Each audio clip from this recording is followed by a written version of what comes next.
অনাদির আদি গোবিন্দ সর্বকারণ কারণ। সর্বকারণের কারণ যে গোবিন্দ, এইটাই আমরা জানতে পারছি। আমরা বলতে এই ধন্য কলির জীবগণ,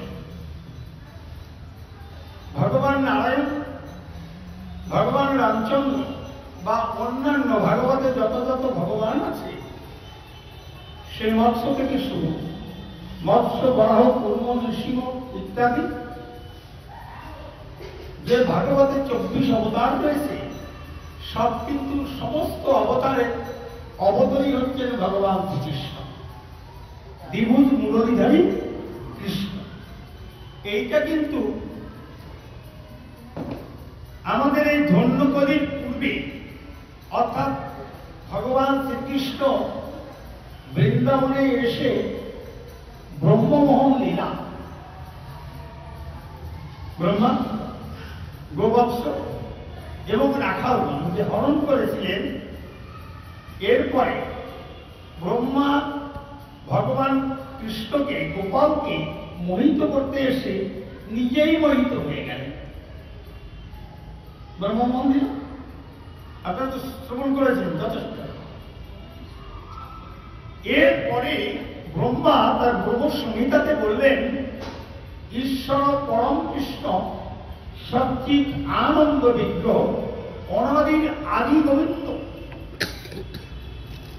এর আগে কিন্তু ব্রহ্মা এই কথাটি বলতে পারেননি, কারণ ব্রহ্মা জানতেন তার ইষ্ট হচ্ছে নারায়ণ, শঙ্খ চক্র গদা পদ্মধারী নারায়ণ।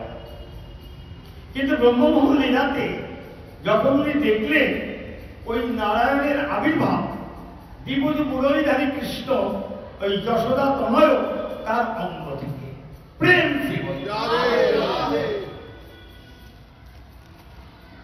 আমাদের ভাগ্য অত্যন্ত সুপ্রসন্ন। এই কলিতে, এই কলিতে যারা যারা মনুষ্য দেহ পাবে, তারা কিন্তু সত্যযুগ, ত্রেতাযুগ এবং দ্বাপর যুগ, যদিও শাস্ত্রে বলা হয়েছে সত্যযুগের মানুষেরা আমাদের থেকে অনেক কিছু আয়ু বেশি, রোগব্যাধি কম ইত্যাদি ইত্যাদি, কিন্তু এই কলিতে জীবের আয়ুষ্কাল কম, রোগব্যাধি অত্যন্ত বেশি। তবুও এই কলিতে আমরা সকল ভগবানের বিষয়ে জানতে পারলাম, নারায়ণের বিষয়ে জানতে পারলাম। ভাগবতেই আছে, গজনাথের উপাখ্যান থেকে শুরু করে নারায়ণের যেতে লীলা এবং রামচন্দ্রের কথা। রামচন্দ্রের কথা যে ভাগবতে নেই তা নয়, আছে। তারপরে ভগবান শ্রীকৃষ্ণের কথা, সর্বশেষ কলিযুগ পতিত পাবন গৌরবের কথা সপ্তবিধা গ্রন্থে উল্লেখ করে দিয়েছেন। আমরা সকল ভগবানের কথা জানতে পেরেছি, এইটা কিন্তু ত্রেতাযুগে জানতে পারেনি, পেরেছে কৃষ্ণের কথা। ত্রেতাযুগে তো রামচন্দ্র, এবং তারপরে যে ভগবান শ্রীকৃষ্ণ এলেন, সে তো তারপরে শেষ ভাগে। শ্রীকৃষ্ণ অন্তর্ধানের পর, পঞ্চপাণ্ডব অন্তর্ধানের পর কিছুদিনের মধ্যেই রাজা পরীক্ষিতের মুকুট অবলম্বন করে কলির অবতরণ, কলি প্রবর্তন হল। তার মানে ত্রেতা এবং দ্বাপর যুগ, দুটো যুগের ভক্তরা শুধু রামচন্দ্রকেই জানতেন আর ভগবান নারায়ণকে জানতেন। কৃষ্ণকে এবং গৌরকে আমরা জানতে পেরেছি এই কলিযুগের জীবেরা, ধন্য কলিতে। রামলীলাতে আসবো আজকে আমরা, ভগবান যুগে যুগে আসেন। গীতাতে বলছেন না, যারা যারা হি ধর্মস্য গ্লানি ভবতি ভারত অভ্যুত্থান ধর্মস্য তদাত্মনং শ্রীধম্মঃ পরিত্রাণায় সাধনাং বিনাশায় চ দুষ্কৃতাং ধর্মসংস্থ পদার্থায় সম্ভবামি যুগে যুগে। ভগবান বললেন আমি যুগে যুগে আসি। যুগ বলতে তো আমরা জানি চারটি যুগ, সত্য, ত্রেতা, দাপট করি। সত্যযুগে ধর্মে ভগবান আসেন বললেন যে দুষ্কৃতীদের বিনাশ, সাধুদের পরিত্রাণ আর ধর্মের সংস্থাপন, এই তিনটি। মানে ধর্ম যখন লুপ্ত হতে চলে, ধর্ম যখন প্রায় লুপ্ত, একেবারে লুপ্ত কোনোদিনই হয় না।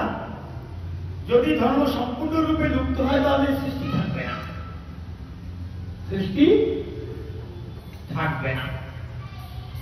ধর্ম সম্পূর্ণভাবে লুপ্ত কখনো হয় না, ওই জন্য সৃষ্টিটা থাকে। তা বলছে সত্যযুগে মানুষেরা, যুগটাই তো সত্যযুগ, যুগটাই সত্যযুগ, সকলেই ধর্মপ্রাণ ছিলেন। 90 বা 95% লোক সকলেই ধর্মপ্রাণ ছিলেন। ওই জন্য ভগবানকে নেমে এসে ধর্মের সংস্থাপন করতে হয় নাই। সত্যযুগে, সত্যযুগে নারায়ণ নেমে এসেছেন ভক্তের ডাকে। গজ ভগবানের প্রার্থনা করলেন বিপদে পড়ে, ভগবান নারায়ণ নেমে এসে নখের বদল ছেদন করলেন, মস্তক ছেদন করলেন, আর দুইজনকে স্পর্শ দিয়ে উদ্ধার করলেন। এই তো ভগবানের লীলা, নারায়ণের লীলা। কিন্তু লক্ষ লক্ষ কোটি কোটি বছর পর সেই ভগবান অর্থাৎ নারায়ণ, দশরথ নন্দন রামচন্দ্র কিন্তু কৃষ্ণ নয়। অনেক কিছু আমাদের জানার আছে। আমাদের এই কলিযুগে যে 16 নাম 32 অক্ষর দিলেন মহাপ্রভু, এই মহাপ্রভুকে দিলেন তো এই 500 বছর আগে, কিন্তু এটা নারদীয় পুরাণে উল্লেখ করা হয়েছে হাজারো লক্ষ বছর আগে, লক্ষ লক্ষ বছর আগে নারদীয় পুরাণে উল্লেখ করা হয়েছে এই নামটি। মানে এই কলিতে কোন নাম হবে, সেখানে নামটি ছিল উপরের লাইনে হরে রাম রাম রাম হরে হরে, আর নিচের লাইনে ছিল হরে কৃষ্ণ কৃষ্ণ কৃষ্ণ হরে হরে। এখনো দেখবেন বাংলার বাইরে অনেক আশ্রমে, যেমন আপনি যদি বৃন্দাবনের রমণটা দিতে যান, নিশ্চয়ই এখানে অনেকেই গেছে, রমণটা দিতে দেখবেন হরে কৃষ্ণ মহামন্ত্র কীর্তন হচ্ছে, কিন্তু তারা প্রথমে শুরু করে হরে রাম রাম রাম হরে হরে, পরবর্তীতে হরে কৃষ্ণ কৃষ্ণ কৃষ্ণ হরে হরে। শুধু রমণটাতি নয়, টিভিতেও অনেক আশ্রম অনেক জায়গা আছে, এটা নারদীয় পুরাণে উল্লেখ করা হয়েছে। সেই নামটাই মহাপ্রভু আমাদের কাছে দিলেন, কিন্তু নামটাকে একটু পরিবর্তন করে দিলেন।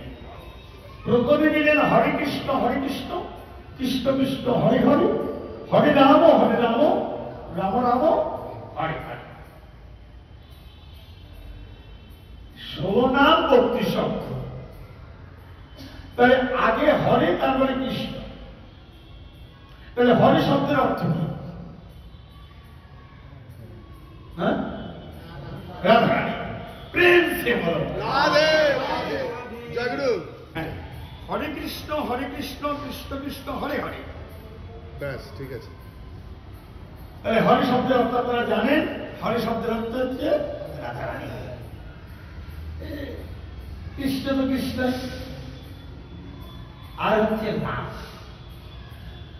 হরে কৃষ্ণ আর রাম, এই তিনটি নাম ঘুরিয়ে ঘুরিয়ে কি আর নাম নেই, হরে কৃষ্ণ আর রাম। হরে তো রাধারানী, কৃষ্ণ হচ্ছে কৃষ্ণ, এই রাম কার নাম? অনেকেই মনে করেন যে দশরথ নন্দন রাম, আসলে কিন্তু না, আসলে নাম এবং নামই হবে। নাম একটু সূক্ষ্মভাবে বুঝবেন, খুব তত্ত্ব কথা। নাম নামই হবে। যখন আপনার জিভায় রাধা উচ্চারণ হচ্ছে, আপনার রাধারানী কিন্তু আপনার জিভায় বসে পড়ছে,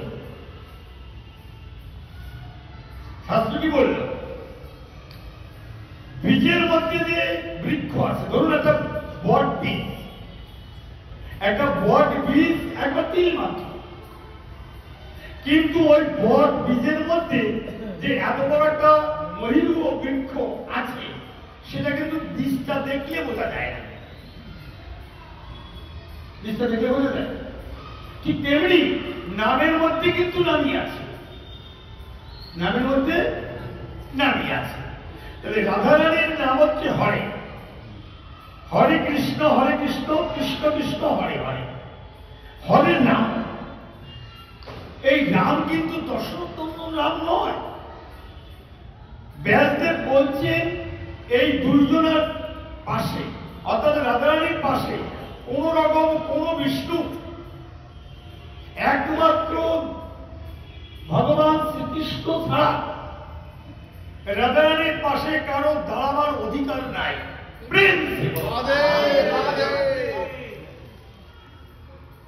এই জায়গাটা বুঝতে হবে কিন্তু রাধারানীর পাশে দাঁড়াবার অধিকার কার আছে? একমাত্র কৃষ্ণ। রাধারানীর পাশে কিন্তু কোন না ভগবান, না দশরথনন্দন রাম, না নৃসিংহ, কেউ নয়, এরা সকলে বিষ্ণু। একমাত্র দ্বিভুজ মুরলীধারী কৃষ্ণ, যার মাথায় ময়ূরপুচ্ছ আছে, দুটো সিম্বল। ভগবান শ্রীকৃষ্ণের দুটো সিম্বল, একটা হচ্ছে হাতে বাসি, ও নারায়ণ, নৃসিংহ, জগন্নাথ, রাম, বলরাম, পরশুরাম কারো হাতে নেই, আছে, আর হচ্ছে মাথায় ময়ূরপুচ্ছ। তাহলে এই রাম হচ্ছে, পুরাণে ব্যাসদেব বলছেন শব্দটা হচ্ছে রময়তী রাম। হরে মানে রামায়ণ, কৃষ্ণ মানে কৃষ্ণ, রাম। এই রাম শব্দটি, এই যে 16 নাম 32 অক্ষরের মধ্যে যে রাম শব্দটি এলো, সেই রাম শব্দটি কিন্তু দশরথ নন্দন রাম নয়, বলরামের রাম নয়। বলরামকেও কিন্তু রাম বলা হয়, রামকৃষ্ণ বলা হয় না। আমাদের রামকৃষ্ণ নয়। বৃন্দাবনে যে রামকৃষ্ণ গাইবে বা টিভিতে, আপনারা কিন্তু তাহলে জানবেন বৃন্দাবনের বলরাম আর কৃষ্ণ। তাহলে বলরামের এক নাম রাম হচ্ছে না, সেরাম নয়, রময়তী রাম। একে অপরকে রমণ করেন, অর্থাৎ একে অপরকে আনন্দ দান করেন। রাধারানী এবং কৃষ্ণ একে অপরকে কি করেন? আনন্দ দান করেন। সেই আনন্দের মধ্যে এই ব্রহ্ম বীজের উৎপত্তি। বীজ, এটা কিন্তু বীজ। আপনারা যে দীক্ষা নিয়েছেন সেই দীক্ষা মন্ত্রটাকে কি বলে? বীজ মন্ত্র না? বীজ। এই যে রাম, এই রাম শব্দটি গোবিন্দের অঙ্গ থেকে রা আর রাধারানীর অঙ্গ থেকে ম, এই দুইজনের অঙ্গ থেকে আবির্ভূত রময়তী রাম। খুব কঠিন, এটা বুঝতে হবে, না বুঝলে কিন্তু হবে না। হরে কৃষ্ণ কৃষ্ণ কৃষ্ণ হরে হরে, হরে রাম রাম রাম হরে হরে। এবার আমি একভাবে বলে যাই, যেটা বলেছি পুরাণে ব্যাসদেব নাম মহিমায় বলেছে, এই 16 নাম 32 অক্ষরের মধ্যে একমাত্র এই দুইজন, এর মধ্যে কিন্তু আর কেউ নেই। যেহেতু রাধারানীর নাম রয়েছে, রাধারানীর নাম রয়েছে মানে রাধারানী আছে, রাধারানীর পাশে একমাত্র দ্বিভুজ মুরলীধারী কৃষ্ণ ছাড়া কেউ থাকতে পারবে না। এবং রাধারানীর নামের পাশে একমাত্র কৃষ্ণ নামে থাকতে পারবে, অন্য কোন নাম থাকতে পারবে না। পুরাণ বলে দিয়েছে। এই জন্য বলছি ভালো করে বুঝতে হবে। এই নাম কিন্তু আমরা কলিতে পেলাম, সব কলিতে এই নাম পায় না, ভাববার কোনো কারণ নেই। এরপরে আবার সত্য আসবে, ত্রেতা আসবে, দাপর আসবে, আবার কলি আসবে, সেই কলিতে নিতাই চৈতন্য আসবে, আবার তারা হরে কৃষ্ণ মহামন্ত্র পাবে না, পাবে না। এই জন্য বারবার করে বলি, আমরা অত্যন্ত ভাগ্যবান, অত্যন্ত ভাগ্যবতী, আমরা এই নাম পেয়েছি। এই জন্য এই কলিযুগটাকে ধন্য কলি বলা হয়েছে। এরপরে কলি আসবে অনেক, না না, অনেক কলিতে ভগবান আসবে না, অনেক কলিতে ভগবানের অবতার হবে না। ওই সত্য ত্রেতা দাপরে আমি পুরাণ থেকে বলছি, এবং আমাদের চৈতন্য চরিতামৃতে উল্লেখ করা হয়েছে, চৈতন্য চরিতামৃতে উল্লেখ করা হয়েছে। কোথায় রয়েছে একটু বলে যাবো, শুনবেন একটুখানি? বলেন। শুনুন কোন প্রসঙ্গ এসে যাচ্ছে। মহাপ্রভু অর্থাৎ গৌর সন্ন্যাস নিয়ে পুরীধামে গেলেন, সন্ন্যাস নিয়ে যখন পুরীধামে গেলেন, নিত্যানন্দ প্রভু জগদানন্দ মুকুন্দ সঙ্গে আছে। এই লীলা কোনোদিন একবার আস্বাদন করবো। তাহলে মহাপ্রভুকে নিয়ে গেলেন সার্বভৌম ভট্টাচার্য তার বাড়িতে, পুরী জগন্নাথ মন্দিরে থেকে। তাহলে মহাপ্রভু হয়ে অজ্ঞান হয়ে পড়েছিলেন মন্দিরে, একদিন আস্বাদন করা যাবে, তাকে প্রভু যদি করে। তাহলে বাড়িতে নিয়ে যাওয়ার পরে এই 9টা সাড়ে 9টার দিকে মহাপ্রভু ভাবাবেশে অচেতন হয়েছিলেন। 3টে সাড়ে 3টের দিকে প্রভু চেতন ফিরে আসলো, এতক্ষণে অজ্ঞান ছিলেন ভাবাবেশে। সার্বভৌম ভট্টাচার্য শ্রীমান মহাপ্রভুকে রাখলেন। সার্বভৌম ভট্টাচার্য পুরীতে যারা গেছেন, সার্বভৌম ভট্টাচার্যের বাড়িতে গেছেন, কেউ আসেন এখানে? হাত তুলবেন তো, কেউ জানি সৌভাগ্য হয়নি, যাবেন একবার, যেখানে মহাপ্রভু সরস্বতী ধারণ করেছিলেন। আসুন। শ্রীমান মহাপ্রভু চেতন ফিরে পাওয়ার পরে মহাপ্রভুকে নিরিবিলি রাখলেন সার্বভৌম ভট্টাচার্য পাশের বাড়ি, সার্বভৌম ভট্টাচার্যের মাসির বাড়ি। আগেকার দিনের মেয়েদের অল্পবয়সী বিবাহ বয়স্কদের সাথে, এই জন্য মেয়েরা অত্যন্ত বিধবা হয়ে যেত। মাসি ছিল বিধবা এবং নিঃসন্তান, ও বাড়িতে আর কেউ থাকতো না। এই জন্য পাশে ওই নিরিবিলি বাড়িতে মহাপ্রভু, নিত্যানন্দ প্রভু, জগদানন্দ মুকুন্দ এদের রাখার ব্যবস্থা হল। সার্বভৌম ভট্টাচার্যের ভগ্নিপতি, তার নাম হচ্ছে গোপীনাথ আচার্য। গোপীনাথ আচার্য মহাপ্রভু ওখানে আসবার আগেই এসেছে। গোপীনাথ আচার্যের বাড়ি নবদ্বীপে। গোপীনাথ আচার্য মহাপ্রভুর সাথে একসাথে গঙ্গাদাস পণ্ডিতের তোলে পড়াশোনা করেছে এবং মহাপ্রভুর লীলা শুনলেন নবদ্বীপ থেকে। এই জন্য গোপীনাথ আচার্য জানে যে মহাপ্রভু সাধারণ মানুষ নয়, উনি স্বয়ং ভগবান।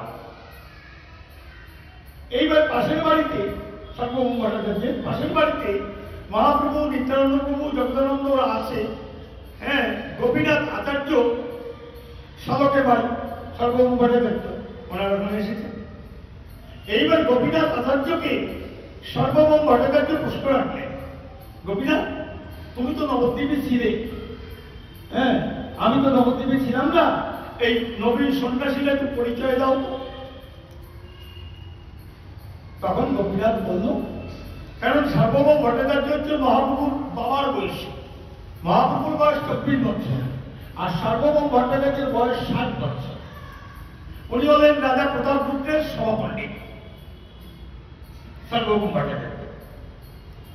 তখন গোপীনাথ আচার্য পরিচয় দিলেন, কারণ মহাপ্রভুর জন্ম থেকে এই লীলা 24 বছর কিছুই জানতেন না সার্বভৌম ভট্টাচার্য।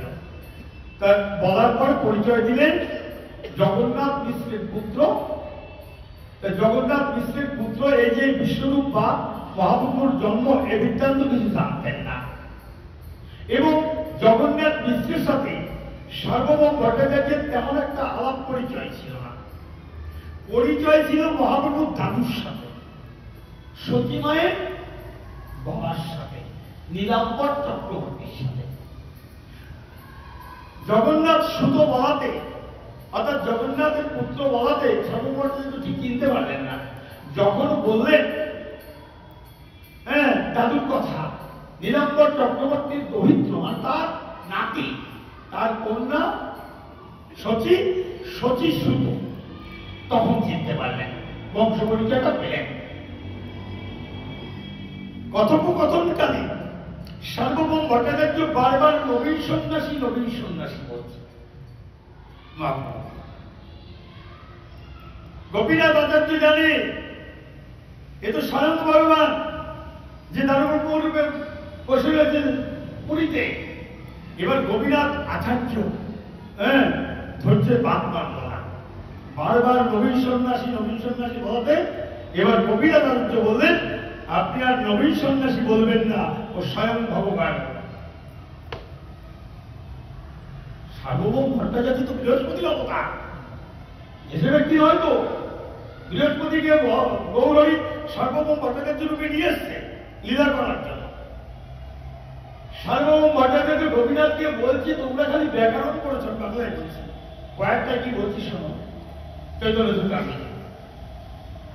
সার্বভৌম ভট্টাচার্য গোপীনাথকে বলছে, গোপীনাথ তোমরা জানো না আমি জানি, শাস্ত্রে বলেছে ত্রিযুগ কহি মানে।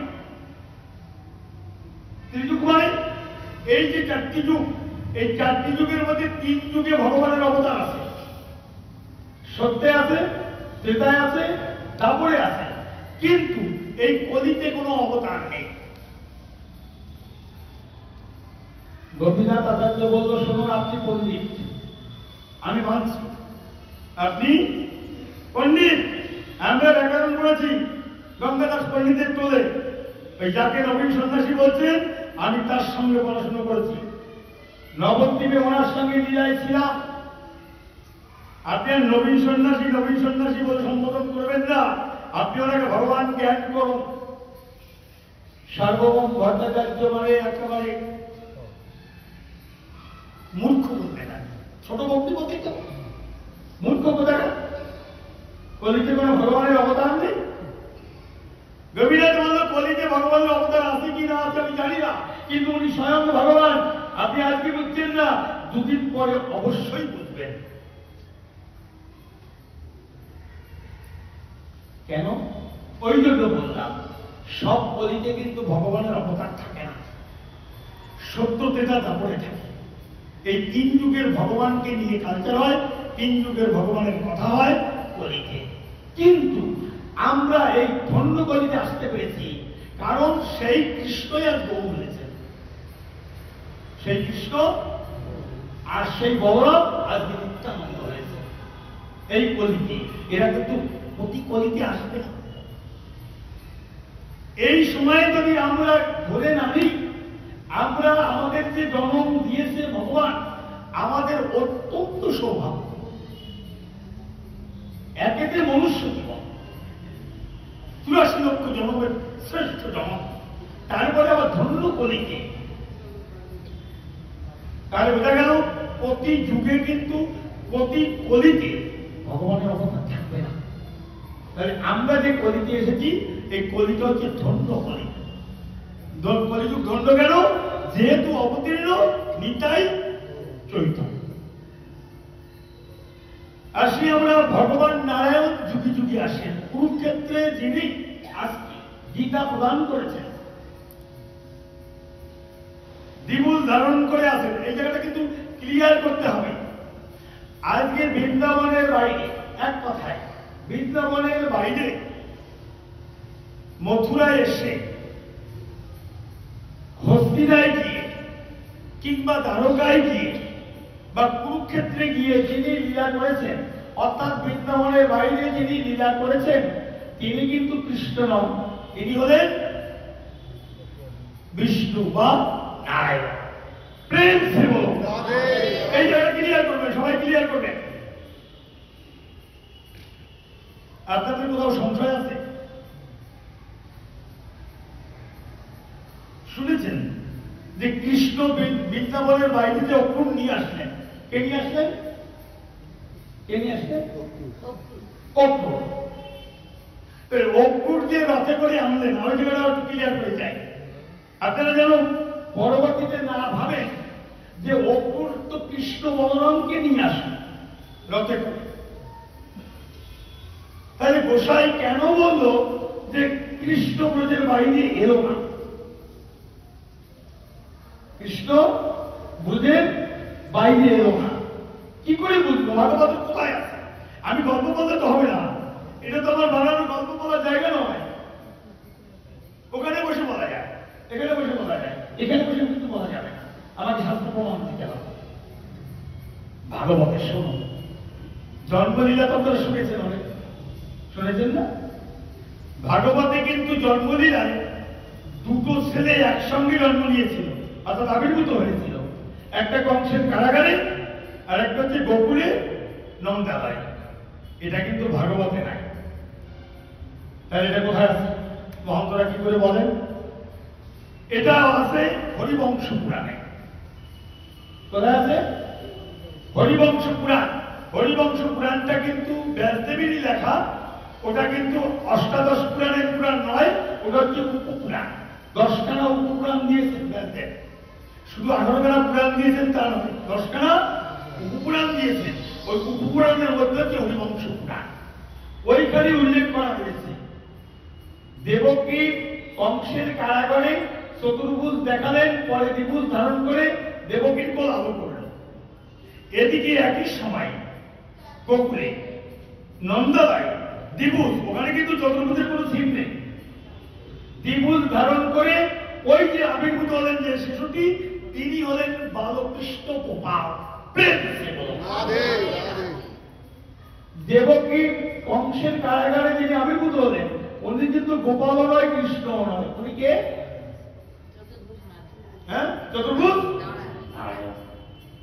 তাহলে বসুদেব যখন জন্মদিনে একদিন এখানে আশ্রম করেছিলাম, তাহলে বসুদেব যখন পুত্রটাকে গোকুলে রেখে আসলেন, তখন সেখানে তো গিয়ে দেখলেন আর একটা ছেলে আছে, কিন্তু ওই ছেলেটার কথা কিন্তু দৈববাণীতে হয়নি।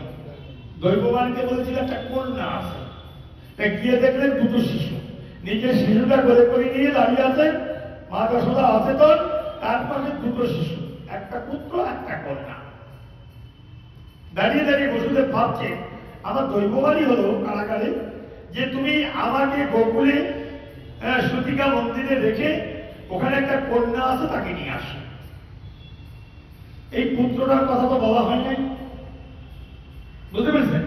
কি কর্তব্য পেয়ে ওরা একদিন আস্বাদন করেছিলাম, যারা ছিলেন নিশ্চয়ই মনে হবে। তখন উনি কি করলেন না, আমাকে যেটা বলা হয়েছে আমি সেই কাজটি করি, আমার পুত্রটাকে ওখানে রাখি আর ওই কন্যাটিকে নিয়ে আমি কারাগারে ফিরে যাই। যখন ওই পুত্রের পাশে পুত্রটাকে রাখলেন তখন দেখলেন দুটো পুত্র এক হয়ে গেল। দুটো পুত্র, ঔষধের পুত্র নিজের কাছে ছিল বলে, আর যশোদা সুতিকা মন্দিরে মাধুর্যের পুত্র, অর্থাৎ ওই হলো কৃষ্ণ। ওই হলো কৃষ্ণ আর বিষ্ণু, ঔষধ। আমার অঙ্কটা বুঝতে পারছেন তো? এই পুরাণে ব্যাসদেবের কথা, আমাদের কথা না। তাহলে দুটো পুত্র এক হয়ে গেল, চমৎকার। সাক্ষী কিন্তু একমাত্র বসুদেব, আর কেউ না। যশোদা হচ্ছে তো, আর গোকুলেও সব ঘুমে আচ্ছন্ন, ওদিকে কংসালয়ে কংসের কারাগারও সব ঘুমে আচ্ছন্ন, মায়া আচ্ছন্ন করে রেখেছে। তখন উনি নিশ্চিন্ত, দুটো পুত্র এক হয়ে গেল, কন্যাটিকে নিয়ে উনি চলে গেলেন। তাহলে জন্মলীলায় আমরা কি দেখলাম? ঔষধ এবং মাধুর্য দুটো এক হয়ে গেল, একটি পুত্র। এই পুত্রটা 6 দিনের দিন থেকে পুতনা অর্থাৎ রাক্ষসী উদ্ধার করতে শুরু করলেন। মহন্তগণ মানুষের লীলাটি দেখে মহন্তগণ সিদ্ধান্ত দিচ্ছে বিষ্ণুর দ্বারে কৃষ্ণ করে অসুর সংহার। কি বলছে? বিষ্ণুর দ্বারে মানে বিষ্ণু দ্বারা। ওই যে দেবকী নন্দন যিনি, উনি তো কৃষ্ণের অঙ্গে রয়েছেন দুজনে, ঔষধের মাধুর্য। ওই যে পুতনা সপ্তাসুর, অগাসুর, বগাসুর, যত যত অসুর নিধন, ওইটা কিন্তু যশোদা নন্দন করে না।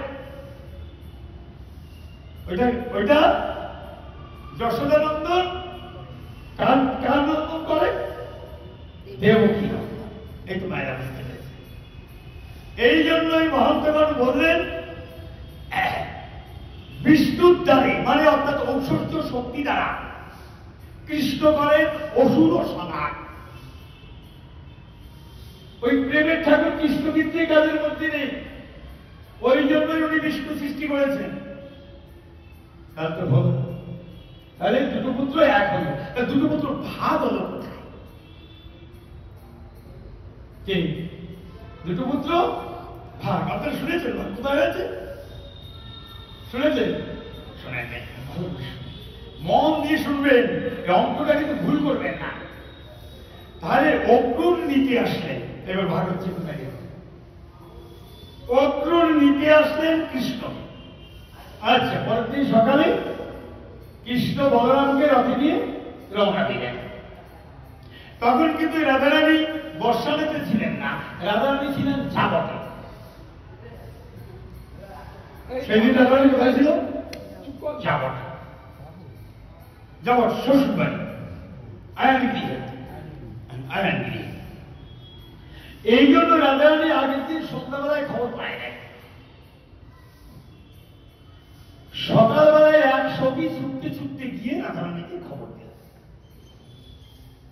রাধারানীকে যখন খবর দিল, রাধারানী বলছে, প্রাণ বল্লভ বৃন্দাবন ছেড়ে মথুরায় যায়, আমাকে একটিবার বলাও প্রয়োজন মনে করো?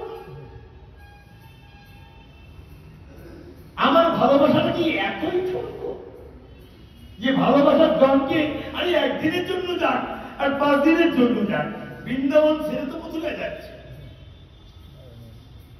রাধারানী এটুক দাবি করতে পারে।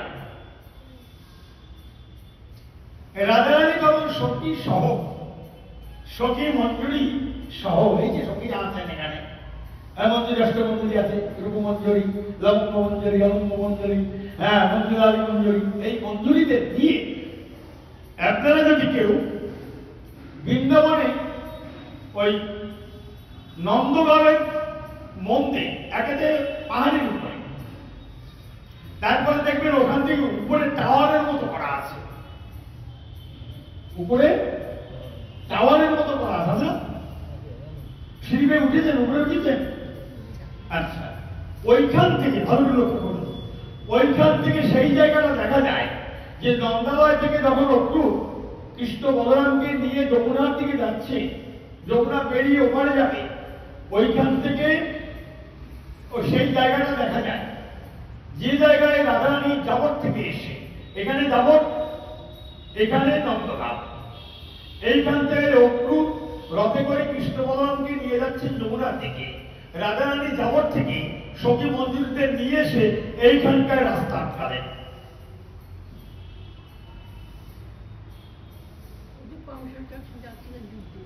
হ্যাঁ, কংসের কাছে যাচ্ছে, নিয়ে যাচ্ছে ধনুষ চলতে। ভালো করে লক্ষ্য করবেন কিভাবে আলাদা হচ্ছে। আগের দিন মা যশোদা কেঁদেছেন যে আমার দুধের শিশু গোপাল, 11 বছরের ছেলে, এখনো মা বলে দুধের শিশু। ওই যখন প্রবাসী যোগ্য হবে তখনও ওখানে গিয়ে বলবে আমার গোপাল দুধের শিশু। কি আপনাদের কাছে আপনাদের ছেলে বড় হয়? কোনদিন হবে? ছেলে ব্যারিস্টার, যখন হবে হাউসে ঢোকে তখন সবাই উঠে দাঁড়িয়ে তাকে সম্মান জানায়। স্কুলে দিদিমণি ঢুকে যেমন ছাত্রছাত্রীরা উঠে দাঁড়ায়, তাই না? হাউসে তো তাই। কিন্তু আপনার ছেলে বাড়িতে এসেছে, আপনি কি বলছেন, পটলা চা খাবি নাকি? আপনার কাছে তখনও পটলা। ছোটবেলায় যে ডাকনামটা ছিল আপনার, বুঝতে পেরেছেন? মায়ের কাছে, সে লোকের কাছে ব্যারিস্টার হচ্ছে। তাই যশোদা সবসময় বলতেন আমার দুধের শিশু। তাই মা কিছুতেই যেতে দেবেন না কংসের মতো অমর অসুরের কাছে। কিন্তু মাকে বুঝলেন, মাকে বললেন আমি, এবং বাবাকেও বললেন, বাবাও তো কিছুতেই ছাড়বে না। তখন যুক্তি দিয়ে বুঝালেন, দেখো আমরা 2 ভাই রাজপুত্র, আমরা 2 ভাই রাজপুত্র, তো সুতরাং রাজধর্ম আমাদের রক্ষা করা উচিত, না হলে রাজপুত্রের মর্যাদা থাকে না। থাকে ধর্ম কিন্তু একরকম নয়। ধর্ম আমি আগে একদিন বলেছি যে ধর্ম সম্পর্কে যদি বলা হয় কি হবে, একটা ভাগবতের মতো একটা বই হয়ে যাবে। গীতাতে কতগুলো ধর্মের কথা বলেছে? প্রথমে যে বর্ণ ধর্মের কথা বলেছে, বর্ণ ধর্মের কথা বলে নাই গীতায়? ব্রাহ্মণ, ক্ষত্রিয়, বৈশ্য, শূদ্র, তারপরে অনেকগুলো ধর্ম, মাতৃধর্ম, পিতৃধর্ম, এইগুলো জগতে আসলে যখনই আপনি বাবা হচ্ছেন তখন মাতৃধর্ম, সন্তান হলে মাতা পিতার প্রতি কর্তব্য, সে একটা ধর্ম। এইখানে শেষকালে অর্জুনকে ভগবান শ্রীকৃষ্ণ বলছেন, তুমি ক্ষত্রিয়, খাদ্য ধর্ম অবলম্বন করেছ, ক্ষত্রিয়ের ধর্মযুদ্ধ করা উচিত। তুমি ওঠো, ধনুক ধরো, ধর্মযুদ্ধ করো, খাদ্য ধর্ম রক্ষা করো। বলছে না? তাহলে ক্ষত্রিয়দের খাদ্য ধর্ম একটা ধর্ম। তাহলে আজকে মা যশোদা এবং নন্দমহারাজকে জানে যে আমরা দুইজন রাজপুত্র আহ্বান করেছেন এক রাজা কংস ধনুর্যজ্ঞে। আমরা যদি সেখানে না যাই তাহলে আমাদের রাজধর্ম থাকে না। কি বলা থাকে? থাকে না? ওই জন্য তো যুধিষ্ঠির পাশাখালি খেলেছিলেন। আশা কিন্তু যুধিষ্ঠিরের রাজবাড়িতে হয় নাই, হস্তিনায় দুর্যোধনের বাড়িতে হয়েছে, তাই না? কারণ দুর্যোধন আমন্ত্রণ করেছিলেন। আমন্ত্রণ রক্ষা না করলে রাজধর্ম থাকে না। একটা রাজা যদি আর একটা রাজাকে আমন্ত্রণ করে, কি আপনার শ্বশুরবাড়ি আপনার শ্যালক আপনাকে নিমন্ত্রণ করলো, আপনি যদি নিমন্ত্রণ রক্ষা না করেন, শ্যালকের সাথে সম্পর্ক থাকে? ঠিক তেমনি রাজধর্ম। তাহলে বুঝালেন যে রাজধর্ম রক্ষা করার জন্য আমাদের যেতে হবে। তবে বললেন আমরা কার্য সমাধা করে ফিরে আসবো, দুইজনই কার্য সমাধা করে ফিরে আসবো। মা যশোদা আশ্বস্ত হলেন, বাবা আশ্বস্ত হলেন, ঠিক আছে যাবে, কার্য সমাধা করে ফিরে আসবে। কিন্তু আজকে যে রাধারানী রাস্তা আটকিয়েছেন, এই জায়গাটা রাধারানী যে রাস্তায় আটকিয়েছে, ওই রথের পরে বসে কৃষ্ণ এবং বলরাম, তখন কিন্তু কৃষ্ণের হাতে বাঁশি, মাথায় চূড়া, রথের উপর বসে বললেন রাধারানীকে, হে প্রেমময়ী প্রাণেশ্বরী প্রাণবল্লভা, আমি যে কংসের ধনুর্যজ্ঞে যাচ্ছি রাজ আহ্বান, আমাকে সেখানে যেতে হবে রাজধর্ম রক্ষা করার জন্য। আমি যাব, আমি কার্য সমাধা করে ফিরে আসব। রাধারানী বলেন না, এতটা সহজ তুমি নও। কৃষ্ণ নামে তেরা তেরা, সীতা নামে রাধে। কৃষ্ণ নাম দেন, কৃষ্ণ উচ্চারণ করতে গেলে আপনার নামীকে একটু জোর দিতে হবে, তাই না? আর রাধে কৃষ্ণ নাম তেরা তেরা, সীতা নাম, বলছি না তুমি নট ভুটিয়া। এত সহজ হলে তুমি আমাকে কালকে খবর দিতে, তোমাকে ছাড়বো না। আমরা সখীরা দাঁড়িয়েছি, সখীরা গোপীরা তো কাঁদছে। ভাগবতে বলছে তাদের চোখের জলে রাস্তা কর্তব্য হয়ে গেছে। আমরা কৃষ্ণহারা হতে চাই না, বুঝতে পারছেন? আমরা কৃষ্ণহারা হতে চাই না, কাঁদছে। তাদের চোখের জলে বলছে ভাগবত রাস্তা কর্তব্য হয়ে গেছে। গোবিন্দ দেখলেন না, আমার তো যেতেই হবে, বাধ্য হয়ে রথ থেকে নামলেন। বলরাম কিন্তু নামলেন না, নামলেন কৃষ্ণ। নেমে তার কথায় বিশ্বাস আনতে হবে তো রাধারানীকে। তাই ট্যাগ থেকে বাঁশিটা খুলে, মাথার চূড়াটা ময়ূরপুচ্ছ খুলে রাধারানীকে বললেন, রাধে ধরো। এই দুটো হচ্ছে গোবিন্দের সম্ভব। এই দুটো যখন হাতে লেগেছে তখন রাধারানী আশ্বস্ত হয়েছে গোবিন্দ ফিরে আসবে, কারণ তার সম্পদ আমার কাছে করছি। এবার বিশ্বাস এলো। তা তুমি নিশ্চিত করে বলো কবে ফিরবে? গোবিন্দ বলছে এই তো যাবো, আজ যাবো, কাল আসবো। এই তো আজকে যাচ্ছি, কালকে ধনুর্যজ্ঞ, আমি যজ্ঞে ধনুষ ভেঙে আমি আবার ফিরে আসবো। বুঝছে না? আজ যাবো, কাল আসবো, তোমার মুখের কথা আমার বিশ্বাস হয় না। তুমি একটা কাজ করো, আরে তোমার হস্ত আমার মস্তকে রেখে ত্রিসত্য প্রতিজ্ঞা করে দাও। বুঝতে পারছেন? তাহলে কি হলো? গোবিন্দ এখানেই চাঁদবাড়ি করলেন। রাধারানীর সাথে। হ্যাঁ, উনি কালকে আসতে পারবে না, পারবে? তাহলে কি করলেন ভালো করে লক্ষ্য করুন না। এবার কিন্তু গোবিন্দ রাধারানীর মস্তকে হস্ত রাখলেন। প্রথমে রাধারানীর কাছে কি গচ্ছিত রাখলেন? চূড়া আর বাঁশি। এবারে রাধারানীর মস্তকে হস্ত রাখলেন। হস্ত রেখে তখন কৃষত্ব প্রতিজ্ঞা করে বললেন, রাধে প্রেমময়ী প্রাণেশ্বরী প্রাণবল্লভা, আমি তোমার মস্তকে বদ্ধহস্ত রেখে প্রতিজ্ঞা করে বলছি, আজ যাব কাল আসবো। অনেকগুলো কথা বললেন, ততক্ষণ মাথায় হাত ছিল। আর যখন কাল আসবো বললেন, এই চাতুরাদিকা রাধারানী আর সখী বলতে দিতে পারলেন না। মাথায় হাত থেকে কথা দিয়েছে। এই তত্ত্ব শুনুন, এবার তত্ত্ব। এটা তো লীলা গেল, এটা লীলা। ওই যে রাধারানীর মস্তকে হস্ত রাখলেন, রাধারানীর ভিতর থেকে যশোদা, নন্দন, গোপাল, কৃষ্ণ, ভালো লক্ষ্য করে এই অঙ্ক, এখানে রেজাল্ট। যখন রাধারানীর মস্তকে হস্ত রাখলেন, তখন যশোদা, নন্দন, কৃষ্ণ রাধারানীর ভিতর থেকে মাধুর্য শক্তিটা, অর্থাৎ কৃষ্ণ শক্তি বৃন্দাবনের মাটিতে লুপ্ত হয়ে গেলেন। হাতটা তুলে যিনি দাঁড়িয়ে রইলেন, তিনি হলেন দেবকী নন্দন।